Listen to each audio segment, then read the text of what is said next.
Ayan nga guys, lumabas lang saglit si Nabet. At ayan, pagbalik, may dala-dala ng ibon. Nagulat pa ako pagdating niya. Sabi ko, saan mo nakuha yan? At ayun nga, sabi niya, nadampot niya nga daw. Awang-awang nga daw siya sa ibon na to kasi hindi na lumilipad. Ayan, sinusubukan niyang patayuin pero nakakatayo nga siya. Pero yung ulo niya, laging nakayuko lang. Ayan, sabi ko nga, baka nabunggo. Parang lipong pa kasi siya. Hindi niya maano. Yeah, sinusubukan niya, iniihip-ihipan. Ang hilig na ito masyado sa mga ibon. Pangarap niya nga magdala ng ibon niya dito sa kwarto. Pero sabi ko nga, ayoko kasi mabaho at baka kumalat ng dumi.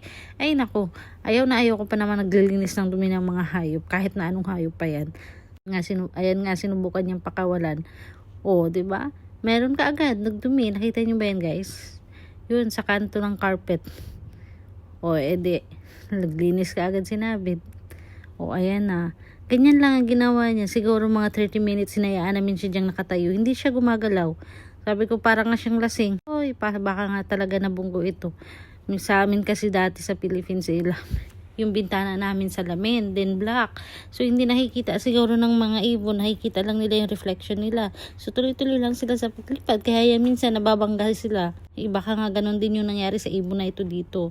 Kaya yan, hinayaan lang muna namin ng ganyan. Sinubukan din namin painumin pero ayaw ding uminom. Yan, pinapahinga lang muna namin siya. Baka mamaya makarecover na. So, yan lang guys. Paalam.